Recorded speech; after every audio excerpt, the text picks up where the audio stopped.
저희가 온라인으로 진행을 하다 보니까요, 좀 특별한 시간을 가져볼까 합니다. 우리가 오늘 인사 말씀 하시는 내용도 그렇고, 격려사도 그렇고, 또 의원님 축사도 전부 코로나 얘기였습니다. 그래서 이게 코로나 시대를 우리가 살고 있는데, 코로나 이후에 이제 우리가 어떻게 사회가 변할 거고, 시민사회 지형은 어떤 변화가 있을지, 그리고 우리 경실련은 그럼 어떻게 활동을 해야 될지에 대해서 함께 이야기 나눠보는 그 시간을 가져볼까 합니다. 그래서 일단 오늘 네 분이 함께 참여해 주실 건데요. 진행은 이영수 집행위원님께서 나와주시고요. 예, 그 의자 좀 그리고 세 분이 오늘 패널로 같이 또 참여를 해주십니다. 우리 도시안전디자인센터 이창기 이사장님 오시도록 하겠습니다. 그리고 중앙에 윤수철 사무총장님, 그리고 집행위원인 서재열 집행위원 함께 참여하도록 하겠습니다. 그래서 시간은 한 30분 정도 진행하는 것으로 하고, 이거 끝나고 바로 폐회하는 것으로 이렇게 하겠습니다. 그러면 사회는 우리 그 이영수 집행위원께서 진행을 좀 해주시겠습니다. 인물만 잡아요. 인물만 당겨서 잡아요. 안녕하세요. 자, 오늘 토크쇼 진행을 맡은 대전 경실련 집행위원 이영수입니다.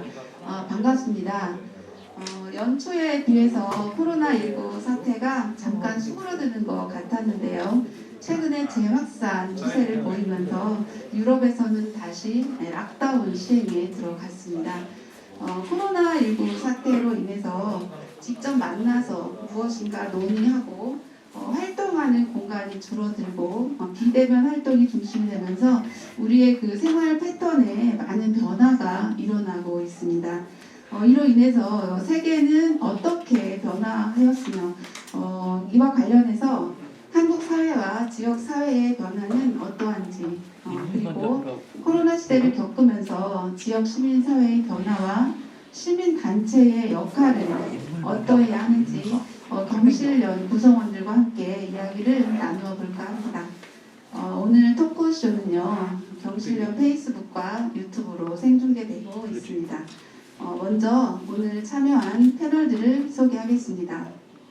지난주에 온라인 후원 행사를 개최하셨죠. 중앙경실련 윤순철 사무총장님 참석해 주셨습니다. 감사합니다. 학자로서 지역사회 발전을 위해서 각종 연구활동을 하시고 왕성한 시민사회 활동을 펼치고 계신 이창기 도시안전디자인센터 이사장님 참석해 주셨습니다. 네, 감사합니다. 2년 전까지 현장에서 시민사회 활동을 가장 적극적으로 하셨고요. 지금은 17년 만에 복직하셔서 아주 바쁜 직장 생활을 하고 계신 서재열 집행위원 참석해 주셨습니다. 네, 자, 모두 환영의 박수 부탁드립니다. 네, 먼저 현재 이 코로나19 상황에 대해서 어느 한 분의 말씀을 듣고 시작하면 좋을 것 같은데요. 이창기 교수님 말씀 부탁드려도 될까요? 네, 반갑습니다. 코로나 때문에 여러분들의 멋진 얼굴을 볼 수 없다는 것도 얼마나 불행한 일입니까? 정말 우리 세대에는 일찍 일어나지 못한 엄청난 지금 영향을 미치고 있는 것이 바로 코로나인데요. 그러나 역사적으로는 14세기 유럽을 휩쓸었던 패스트가 유럽 인구의 3분의 1을 죽게 만들지 않습니까? 또 우리 18세기에 우리 조선도 천연두 홍역으로 많은 백성들이 죽었습니다. 그것처럼 아마 이 코로나는 하늘의 어찌 보면 형벌이다, 경고다 이런 말을 합니다. 인간들의 오만을 경고하기 위해서 하늘에서 내린 벌이다 이렇게 생각하는데, 오늘 현재 전 세계적으로 코로나 확진자 수가 4,800만 명, 사망자는 122만 명입니다. 어떤 전쟁에서 이런 사망자 나왔겠습니까? 대단한 거죠. 현재 한국은 확진자가 27,050명, 사망자가 475명, 정말 전 세계적으로 가장 부러워하는 K 방역을 하고 있는 나라. 정말 방역의 선진국 한국이라는 게 너무 자랑스럽습니다. 아마 이 코로나 백신 개발은 언제냐 가지고 많은 논란이 있습니다만은 내년 적어도 3월 정도 미국에서는 출시가 될 것 같고 우리나라 같은 경우는 지금 한국 제넥신이 내년 9월 정도 이렇게 예측하고 있는 것 같습니다. 백신이 나와야 우리가 활발한 활동을 할 수 있지 않겠습니까? 치료제는 뭐 금년 말 또는 내년 초 정도 보고 있는데 어쨌든 세계적으로 가장 코로나를 잘 대응하는 나라의 공통점은 일관된 방역 정책을 갖고 있고 또 우리 마스크를 잘 착용하고 그리고 첨단 검진 시스템을 갖춘 나라인데 바로 한국이 거기에 포함된 것 같습니다. 어쨌든 마치 구약 성사는 바빌론의 우리 바벨탑처럼 인간의 호모사피엔스에서 호모데우스로 일종의 신과 같은 존재로 우리가 변화해 가면서 겪는 하나의 어떤 인간의 오만에 대한 형벌이라는 생각이 들어서 인간을 더욱 겸손한 지구 환경에 대한 파괴를 멈춰야만이 코로나도 멈출 수 있다 이렇게 생각이 듭니다. 네, 감사합니다. 이 코로나19로 인해서 많은 변화가 발생하고 있는데요. 그렇다면 어떤 것들이 변화하고 있다고 생각하시는지 간략하게 말씀해 주시길 바랍니다. 공통으로 한 번씩 1분 30초 정도 드리겠습니다. 어느 분부터 말씀해 주실까요? 네. 제가 보기에는 그러니까 한국이 이번에 코로나 방역을 하면서 국격이 높아졌다고 하는데 제가 볼 때는 아마 국제적으로는 코로나 방역 못하고 정권이 교체된 것 같아요. 그러니까 이번에 트럼프를 제가 보면서 처음에 한 10포인트 정도 차이가 났다가 트럼프가 이제 확진자가 되고 10일 동안 격리 들어갔지 않습니까? 그 이후에 만약 그 10일 동안 트럼프가 뛰었으면 어떻게 됐을까? 그렇게 보면 상당히 좀 지심이 꽤 나왔는데 그런 부분들에 있어서도 상당히 코로나가 영향을 많이 미쳤겠다 이런 생각이 들고 만약에 이제 그리고 또 트럼프 지침을 보니까 이제 제가 미국에 있을 때 트럼프가 처음 나온다고 해서 봤는데 대체로 보면은 백인들 그다음에 저소득층 백인 저소득층 그다음에 농업 쪽 이런 분들 이 사람들 같은 경우는 그다음에 고령자도 되게 많았어요. 이번에 순서 쭉 보니까는 백인 고령자 측에서 많이 이탈을 많이 했다고 제가 봐요. 왜냐면 이게 이제 연령에서 많으신 분, 높으신 분들이 사망자가 많았어요. 뭐 이런 부분들이 상당히 많이 미치지 않습니까? 이번 미국 선거에서 그렇게 좀 봤고요. 아시다시피 지난 5년 4월달 총선이 있었는데 우리 총선도 비슷하지 않았겠어요. 그 전에 매우 이제 어려운 선거가 될 수도 있다 계획 세력들이 했는데 사실은 코로나 이거 방역 잘 되면서 사실은 이렇게 압승하려고 예상을 못했는데 이런 부분이 되게 되는 것 같습니다. 하여튼 국내적으로 보면 아쉬운 건 그런 부분이 있을 것 같은데 긴급 코로나 방역 관련해서 추경도 하고 하지만 아마 경제적으로 볼 때는 국가 경제 쪽으로 볼 때는 아마 재정 건전성에 대한 문제가 제일 제기가 되고 있습니다. 아마 이런 문제를 전체적으로 크게 들어가지 않겠나 싶습니다. 그다음에 올해 서크가 꽤 많다고 그래요. 올해 내년 이렇게 세계적으로 아마 코로나 방역 잘하는 대통령은 한 번 더 할 것이고 그러지 못한 정부는 한번 교체하지 않겠나 이런 의미 대체적으로 아까 이제 조금 전에 사망자 말씀하셨는데 그런 시민들의 삶에 많은 이제 영향을 많이 미치는 것 같습니다. 제가 이어서할까요? 네, 한이상. 코로나 때문에 뜨는 단어가 HOME죠. 헬스케어. 아무래도 건강에 많은 분들이 관심을 갖게 됐고 두 번째는 온라인인데 아무래도 5G라든지 또는 AI라든지 이런 것들의 기술을 많이 활용하게 되고 또 하나는 맨니스, 무인 시스템이 이제 아마 일상화되어 간 것 같습니다. 특별히 보더라도 사람을 만나지 않는 그런 맨니스 마지막에 이카노미 앳 홈이라고 해서 가정 경제 집에서 이제 뭐 우리가 플랫폼 사업을 한다든지 경제 활동하는 것들이 크게 뜨고 있는데 방금 우리 사회자가 얘기한 지구촌 차원에서는 아마 국가 간의 이동이 상당히 제한될 것이다. 줄어들 것이다. 그리고 기후 위기를 그동안 미국이나 선진국들이 했지만은 공동 대응하는데 나올 것 같다 하는 생각이 듭니다. 국내에서는 이제 바이오 산업들이 좀 뜰 것 같고 비대면 사업도 확장이 되지 않겠느냐 이렇게 전망이 되고요. 국제 관계는 역시 이제 자국 위주의 경제 활동으로 크게 흐름이 갈 것 같고 그러면서 보호주의 무역이 강화되지 않겠느냐. 방역 활동의 선진국과 후진국 차이가 드러나면서 후진국들은 여전히 피해를 많이 보고 있고 그래가 예상이 드는 거죠. 경제는 마이너스 성장을 우리가 겪을 수밖에 없는 것이고 일자리 부족, 우리가 AI라든지 이런 것들 때문에 일자리 부족도 있지만 코로나 때문에도 일자리 부족 또는 저수년, 저임금 노동들이 많이 생길 거라는 그런 좀 불안한 전망을 해봅니다. 예, 저는 우리 주변에서 한번 찾아봤으면 좋겠습니다. 사실 전 직장을 다니다 보니 우리 직장 같은 경우가 예전에 회의 문화가 굉장히 많이 바뀐 것 같아요. 예전에는 이제 이 전체 집단적으로 모여서 회의하고 했었죠. 근데 그런 게 굉장히 줄었습니다. 굉장히 줄고 거의 온라인이라든가 전화, 이제 SNS를 통해서 회의하는 구조 이렇게 바뀐 것이죠. 그리고 또 하나는 사실 우리 대중교통의 변화가 많이 있는 것 같습니다. 요즘 사실 버스나 이런 걸 타게 되면 마스크 없이는 못하죠. 또 눈치 보게 됩니다. 눈치 보게 되죠. 그런 일에 인해서 일단 대중교통을 좀 이전에 비해서 많이 줄어드는, 그래서 이제 아마 이 자가용을 많이 이동하는, 이것은 또 다른 이제 우리 기후 오염의 또 다른 원인이 될 수 있다고 보입니다. 그러니까 이런 문화가 또한 많이 바뀐 것 같다. 그리고 또 하나는 저희 딸이 요즘 보면 이제 하루에 한 번씩 택배가 옵니다. 하루에 한 번씩. 그러니까 사실 예전에 직접 가서 구입을 했죠. 직접 가서 구입하곤 했는데 요즘 같은 경우는 뭐 택배를 통해서 온라인 구매 이런 게 굉장히 많이 늘게 됐습니다. 그러니까 이것은 사실 지역에서 지역 상권을 죽이는 이런 형태의 형태가 나타나고 있습니다. 그래서 이런 것이 아마 이후의 과제가 되지 않을까라는 생각을 듭니다. 그래서 저는 이제 오늘 저는 위주로 대중교통과 이런 거 위주로 얘기를 좀 한번 해볼까 합니다. 이상입니다. 네, 감사합니다. 이 코로나19 사회로 인해서 국제사회, 또 경제 문제, 또 우리 주변의 생활과 문화에 대해서 말씀을 해주셨는데요. 그렇다면 우리가 사는 또 지역사회나 개인의 생활 방식에도 변화가 있는 것 같습니다.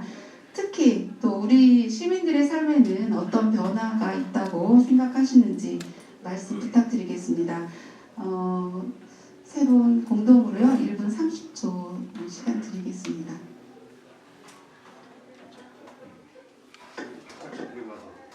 저는 이제 이렇게 봅니다. 이제 아무래도 변화가 좀 택배 말씀하셨는데 그 부분 충분히 있는 것 같아요. 이제 식당이나 자영업 하시는 분들 어떻게 있냐면은 직접 가서 이제 먹는 건 없어졌고요. 그다음에 다음으로 어려운 게 뭐냐면은 이제 포장해 가시는 분들은 조금 낫습니다. 포장이 가능한 업종이 있는 그다음에 아예 주문하시는 데는 더 소화이 나고요. 업종별로 다 차별이 좀 있는 것 같아요. 그래서 그렇게 이제 주문 문화가 되게 이제 많이 되는 것. 또 하나는 이제 제가 보면 느끼는 것은 이제 질병에 대한 공부 같아요.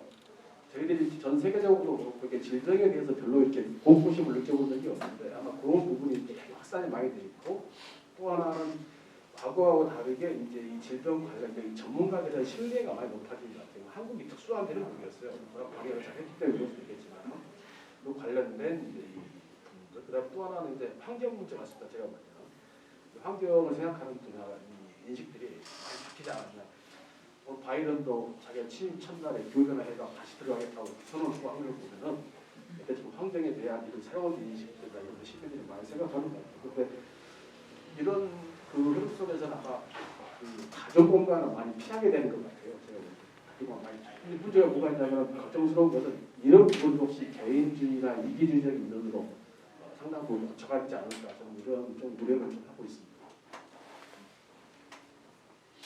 어제 조사한 결과에 따르면 코로나 이후에 우리 사회 큰 걱정거리가 첫째는 경제적인 불평등이라고 해요. 아무래도 양극화가 더 심화될 것이다. 또 한 가지는 건강의 불평등 문제도 나타날 수밖에 없다. 아무래도 가진 자와 못 가진 자 또는 세대 간의 그런 건강 불평등 또 한 가지는 개인의 우울감 증대 이런 것들이 이제 큰 문제라고 하는데 아마 지역별로는 지방 정부들의 방역 능력이 차별화되지 않겠는가 하는 것들을 예상해 볼 수 있습니다. 물론 우리나라는 중앙정부가 철저하게 중앙 통제를 통해서 지방별로 잘 다루고 있습니다만은 앞으로 지방의 방역 능력이 차별할 것이다. 그리고 밀집 지역이 불리할 것이다. 제가 그제도 신행정수 완성에 관한 토론하면서 그랬습니다만은 코로나 시대에 새로 나온 속담이 뭉치면 죽고 흩어지면 산다. 그러니까 사회적 거리두기를 하면서 왜 국토는 거리두기 하는가? 아무래도 수도권은 계속 밀집 때문에 코로나에 고통을 받을 것이다. 그래서 빨리 돌을 넉넉하게 써야 된다는 얘기를 했는데 앞으로 지역사회 그렇게 변화가 돼야 되고 개인 생활에서는 아무래도 개인들의 활동이 제한되니까 특히 에너지가 넘치고 청소년들 좀 심각한 문제가 봉착해 있습니다. 특히 우리 청소년들 중에서도 학교 아이들이 지금 범죄에 크게 노출되고 있는데 코로나 이후에 더 많이 노출됐다고 해요. 할 일이 없고 지원을 받지 못하니까 애들이 유혹에 빠지게 되는 것이죠. 이런 문제를 잘 생각이 되고 또 아무래도 가족 간의 관계가 긴밀해지면서 갈등이 좀 증폭되는 것 같습니다. 이제 부모가 아이들과 소통하는 기술을 좀 향상시키는 필요가 저는 그렇게 생각을 합니다.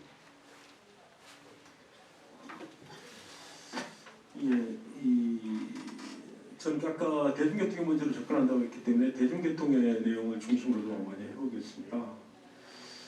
그러니까 장거리 교통에 대해서는 이제 전반적으로 이제 빈도가 좀 줄어들 거라고 보여집니다. 사실 왜냐하면 이제 그렇게 이동에 대한 두려움이 좀 굉장히 좀 커지는 것이죠. 그러다 보니 장거리 교통에 대한 전반적인 빈도가 좀 감소할 거다. 근데 사실 또한 대중교통 대신 아마 승용차 이동이 늘어날 거다라고 보여집니다. 그것도 두려움이겠죠. 그리고 또한 대중교통을 이용하더라도 이제 좁은 곳, 예를 들면 KTX 같은 경우는 특실이 되겠죠. 특실 그리고 이제 칸별 하나 이렇게 낼 것이다. 이것은 제가 보기에는 아마 소득 질에 따라서 이제 교통에 대한 또 차별이 이제 계급적 차별이 나타날 거라고 예측되고 있습니다. 그리고 또 단거리 교통에 대해서는 이 통근 시간에 집중되어 있기 때문에 사실 많은 변화는 없을 거라고 보여집니다. 많은 변화는 없을 것이나 사실 항상적으로 좀 두려움 속에 좀 가져갈 것이다 라고 보여져요. 그래서 이후에 아마 논의될 거라고 보여지겠지만 이제 통근 시간이 집중된 단거리 교통 이것에 대한 이제 고민 지점이 전 시민사회 중심으로 좀 진행되지 않겠냐. 당연히 공적 영역에서도 그걸 하겠지만 시민사회도 이쪽에서 관심을 갖고 가져야 되다라고 좀 보여집니다. 또한 감염병 요새도 마찬가지죠. 특히 공공재 같은 경우가 사실 우리나라가 감염병 문제 이번에 코로나 이후에 우리나라가 뭐 K방역이라고 굉장히 많이 하고 있으나 또 다른 한계에 노출된 것 또한 있는 것이죠. 그건 뭐냐 그러면 경북 같은 경우가 그랬던 거 아닙니까? 일단 음압병동의 부족 그러면서 그걸로 인한 확산 이런 게 좀 있었기 때문에 그런 거에 대한 변화 이런 것이 좀 되지 않겠냐 이런 생각이 듭니다. 이상입니다. 네, 감사합니다. 시민들의 삶에 대해서 다양한 내용을 가지고 말씀을 해주셨습니다. 국제관계도 그렇고요. 어쨌든 시민의 삶도 많은 변화가 있다 보면 시민 사회에도 영향을 많이 미칠 것 같은데요. 그렇다면 이 코로나19로 인해서 시민 사회에는 어떤 변화들이 예상되는지 말씀 부탁드리겠습니다. 네, 한 1분 정도 말씀해 주시면 고맙겠습니다. 시민사회는 오늘 후원을 이렇게 하고 있지 않습니까? 원래가 이제 큰 장소로 해야 되는데 이제 어려우니까 후원에도 하는 거고 활동 자체도 많이 바뀌는 것 같아요. 제가 보면은 이제 시민단체들 이렇게 보면 후원에 약간 대전은 뭐 20% 성장 많이 있다고 하는데 이 서울 쪽에 있는 분들은 후원에 끝나고 가서 보면은 한 작년 대비 한 70% 줄었습니다. 왜냐하면 이게 조금씩 십시일반 도와주시던 자영업 하시는 분들, 조소기업 하시는 분들이 많이 어려웠어요. 실제로 그래서 그 비교를 쭉 봤더니 이제 그 분야에서 사실은 많이 줄었습니다. 그래서 정말로 시민들이 이제 힘겹게 이게 생활하고 있구나 그런 부분을 느낄 수 있고요. 그러다 보니까 이제 지금 이제 국민들이 그런 겁니다. 이제 시민사회나 이쪽에서는 중요한 이슈들을 많이 듣고 찾고 있는데 대체로 보면은 그러니까 일자리하고 고용 안정 이것을 인력으로 쉽게 늘릴 수도 없고 그래서 상당 부분 이것은 있어야 되고 그다음에 또 하나는 이제 경제가 어려우신 분들에 대한 기본적인 생계를 보장할 수 있는 소득을 어떻게 보장해 줄 거냐. 사실 이런 문제 같은 경우도 상당 부분 저희들한테는 중요한 과제로 되는 것 같고요. 또 하나 해보면 지금 특징이 뭐냐면 국회 아까 이제 황운하 의원님 가셨는데 국회가 이 공청이나 토론을 못합니다 지금. 그 법안은 다 개혁해야 되거든요 사실은. 근데 시민사회 목소리가 들어갈 공간이 없어져버렸어요 지금 제가 보니까. 그러니까 국회에서 이해관계자 몇 명 불러가지고 한번 딱 하고 나서 통과시켜버린 거예요 지금. 그래서 저희들이 그때 도움이 되는 지점들이 바로 그런 지점들. 충분하게 시민의 목소리가 반영되지 않는 채 입법이 될 그런 분위기가 상당 부분 좀 있습니다. 있고 그다음에 또 하나 뉴딜 사업 같은 경우도 어마어마하게 벌어놨는데 이것을 전체적으로 직접적으로 모여서 전략을 짜거나 회의해야 되는 전혀 못하고 있기 때문에 실제 보면은 권력이나 제도를 바꾸는데 상당 부분 지금 애로사항이 많이 있다. 이렇게 좀 말씀드릴 수 있을 것 같습니다. 뭐 시민사회단체는 우리 사회의 소금 역할을 하는 중요한 기능을 수행하고 있는데 프랑스 정치학자 토크빌이 얘기한 것처럼 자기 나라인 프랑스는 정부가 먼저 나서고 영국은 지방 실력자가 주도하고 미국은 시민단체가 있다. 물론 그 NPO라고 합니다만 그런 걸 보면서 많은 사람들의 노력을 이끌어내는 공통 목표를 설정하고 그리고 시민들이 자발적으로 그걸 해결할 수 있도록 놀라운 기술을 발휘하더라. 이게 부러워했거든요. 그래서 우리 앞으로 뭐 코로나든 코로나 이후든 우리 시민단체의 역할은 뉴 거버넌스 시대, 시민이 주도하고 행정이 참여하는 구조 속에서 도덕적 주체가 되겠다. 지금 우리가 상당히 도덕적으로 어려움을 겪고 있는데 시민단체들이 여전히 도덕적인 주체로서 앞으로 그 시민들의 자발적인 어떤 그 참여를 통해서 문제를 풀어갈 수 있는 보조자 역할을 하는 것이 매우 중요하겠다. 이렇게 저는 생각을 해보고 우리 경실련이 추구하는 가치가 경제 정의인데 정의에 대한 개념도 많이 달라진 것 같아요. 9세대의 정의 그리고 지금 신세대 정의.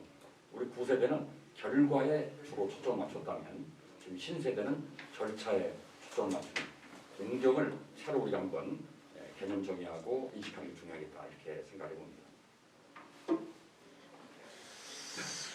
예, 저는 사실 이 질에 대해서 많은 고민은 해보지 못했습니다. 많은 고민을 해보지 않았으나 사실 좀 더 시민사회에서는 이후에 아마 공적 영역에 대한 확대. 왜냐하면 사실 코로나 자체가 이제 감염병에 대한 문제 아니겠습니까? 그리고 이 감염병으로 인한 사회적 변화, 이게 많은 변화가 있었죠. 그래서 공적 영역이 좀 확대되는 뭐 이런 형태의 이제 변화가 좀 더 있지 않겠냐. 특히 아까 얘기한 이제 지금 대전 지역에서 진행하고 있는 그 병원이죠. 의료병원이라든가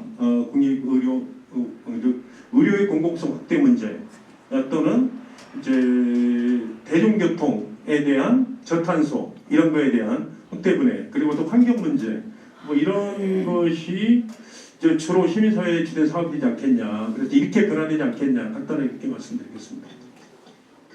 네, 감사합니다. 다음 이제 질문 들어가겠습니다. 시민사회의 변화는 시민사회 단체들의 활동 방향이나 활동 양식의 변화를 가져올 거라고 예상이 됩니다. 언택트 사회라고는 하지만요, 그 이면에는 그 예전보다도 훨씬 더 많은 사회적 공감대 형성이 필요하다고 생각이 됩니다. 그렇다면 이 포스트 코로나19 시대에 이 시민단체로서의 이 경실련 활동은 어떻게 전개해야 될지 의견 부탁드리겠습니다. 1분 30초 정도 해주시면 고맙겠습니다. 조금 전에 앞에서 말씀드렸지만 저는 이제 정부 역할이 매우 커지면서 사실은 공공성이죠. 공공성에 대한 요구가 매우 높아질 것 같다.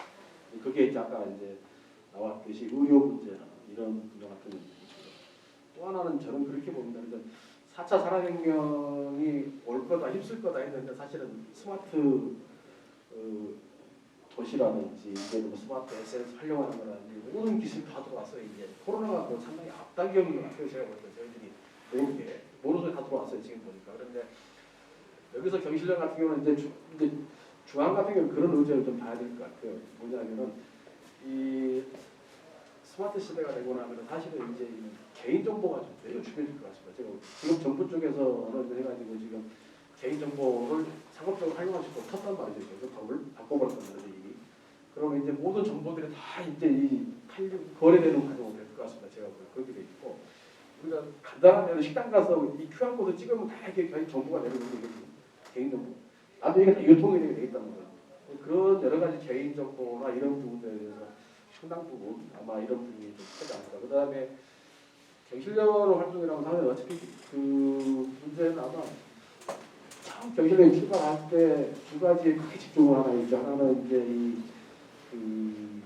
경제, 이 혁신적인 중소기업들 중심의 한국 경제를 하는 재벌 개혁이나 이런 부분을 많이 생각했기 때문에 여전히 뭐 재벌 개혁 문제는 계속 있는 것 같고 또 하나 문제는 이 부동산에 대한 문제, 이 투기 건전하거나 이 주택과 토지를 자산 증식의 수단으로 쓰지 않도록 하는 그런 운동도 여전히 계속 가입됐고 대전경실련 같은 경우는 이미 오래전부터 이 중소자영업 관련된 활동을 많이 해왔지 않습니까? 그다음에 앞도시 안전 사업도 많이 있고 이런 부분에서 보면은 상당 부분 대전경실련은 훨씬 더 밀착된 걸로 가 있지 않겠나 싶고 하나 특별히 좀 이제 고민하고 좀 해봐야 할 지적이 경실련은 제도 개선이나 이쪽으로 많이 접근을 하기 때문에 떨어지는 것은 그 현장에서 실제 돌아가는 분들의 목소리가 정책으로 나올 수 있느냐가 되게 좋은 것 같아요.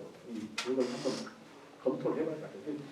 중앙 같은 경우도 사실은 기존에는 대체로 보면은 정책위원이나 이런 분들이 보통 교수님이나 이런 쪽 중심으로 변호사 전문가점이었는데 이번 최근에는 한쪽으로 해서 이제 현장에 참여하신 분들을 정책위원으로 지금 이제 모시고 있단 말이죠. 이게 지금 현장을 모르고 나서는 앞으로는 이제 쉽지 않을 거다. 실제 이제 저희들이 아까 말씀드렸지만 일자리나 이렇게 소득의 문제 이런 부분들 실제 현장을 모르면 정책을 할 수 없는 이런 부분이 많아졌습니다. 그래서 그 부분들을 좀 더 현장과 밀접한 방식으로 운동을 좀 바뀌지 않을까 이렇게 보고 있습니다. 네, 감사합니다. 지금 시간이 조금 지난 것 같아서요. 그 경실련 활동이 어떻게 진행돼야 될지 그거랑 같이 경실련을 비롯한 시민사회 임원들, 시민단체 임원들 활동과 그리고 회원에게 필요한 역할에 대해서도 같이 말씀해 주시면 고맙겠습니다. 우리가 시민사회단체라는 용어를 지금 일반적으로 쓰고 있는데 최근 일이죠. 시민단체는 진보적인 NGO를 의미하고 우리가 사회단체는 약간 그 보수적인 반변 단체들을 의미했는데 이렇게 묶어서 쓰고 있습니다. 저는 NPO라고 볼 수 있는 건데 사회단체는 지금 현재 아무래도 우리가 NGO는 정부를 감시하고 견제하는 역할에 초점을 맞춰야 된다고 생각합니다. 그런데 노무현 정부 이후에 소위 그 NGO들이 정부와 밀월 관계를 유지하다가 문재인 정부 와서는 밀착되어 있다는 것이 큰 지금 문제고 도덕성을 상실해서 시민들로부터 외면을 받고 있다는 거죠. 다행히 경실련은 중립성을 견제하고 있어서 그나마 아직 신뢰성을 크게 잃지는 않고 있지만은 또 너무 활동이 드러나지 않는다는 게 문제라고 생각이 돼요. 우리 대전경실련도 이번에 도안 같은 경우 아주 그 비리 문제를 잘 드러내서 시민들이 큰 이익을 주었음에도 이것들이 잘 홍보가 되지 못하고 또 시민들의 피해와 닿지 못했기 때문에 앞으로 우리 경실련 확장성을 위해서도 이런 질 높은 활동도 중요하지만 생활 밀착형 이슈를 우리가 선점해서 시민과 함께하는 그런 경실련 활동이 됐으면 좋겠다 이렇게 부탁을 드리겠습니다. 예, 저도 좀 더 시민과 밀착되는 경실련의 사업이 됐으면 좋겠다. 특히 이제 이 대전 같은 경우가 아마 몇 년 후면 광역철도가 개통되는 거 아니겠습니까? 그리고 또 트램이 예정되어 있습니다.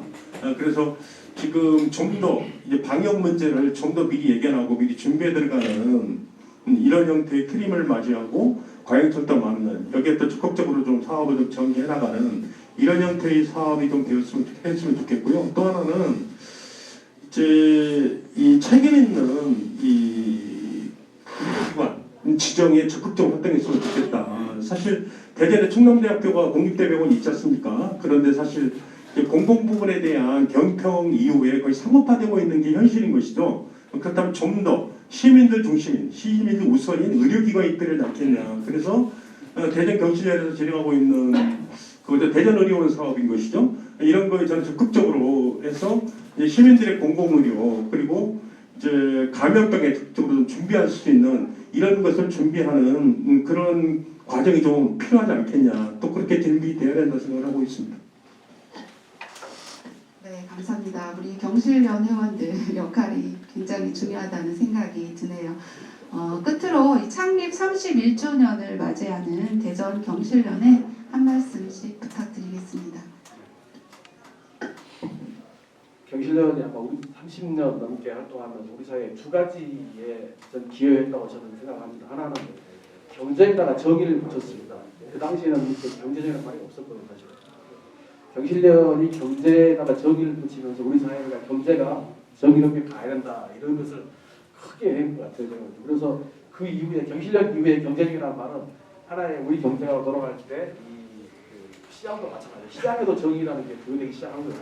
그렇게 해서 크게 그런 기회가 있고 또 하나는 그 89년도 경실련이 창립될 때 이렇게 전국적으로 이렇게 해본 적이 없었어요. 시민들이 주체간에서 세상을 바꿔보자고 하던 적이 없었습니다. 제가 보면. 경실련이 대전 경실련이 처음으로 이제 지역 경실련, 지역 지부 모임을 시작한 것부터 시작을 해서 한 50여 개 시도회에서 경실련이 활동을 했는데 전국적으로 저는 이렇게 개혁할 수 있는 시민들의 토대를 경실련이 닦았다. 이 두 가지 정도는 큰 의미를 부여하고 있습니다. 그런데 대전 경실련은 그동안 31년 동안 많은 활동을 해주셨던 지역사회에서 여러 가지 발표를 해주셨는데 역시나 마찬가지로 대전 경실련이 30년 후에 앞으로 30년도 시민들의 기대를 저버리지 않고 현장에서 그 시민들과 함께할 수 있는 현장 운동 중심으로 적극적으로 좀 변신했으면 좋겠다 이런 바람을 가져옵니다.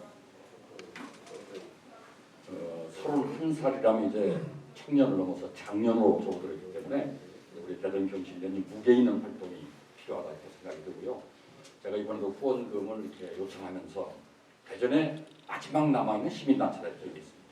다 시민단체 무너졌고 이제 경실 하나 남았습니다. 이런 말씀을 드렸는데 그 기대에 어긋나지 않게 우리 대전 정말 지방 정부를 잘 감시하고 견제해서 시민의 입을 돌려드려야겠고 한 가지 이제 앞으로 정말 우리가 모든 그 사안마다가 국론이 부연되어 있는데 그 뿌리는 저는 역사 인식에서 비롯된다고 생각합니다.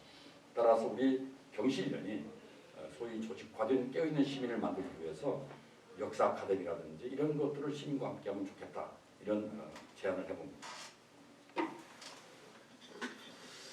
예, 경실련은 회원으로 제가 막내인 것 같습니다. 저도 10년 안쪽이죠.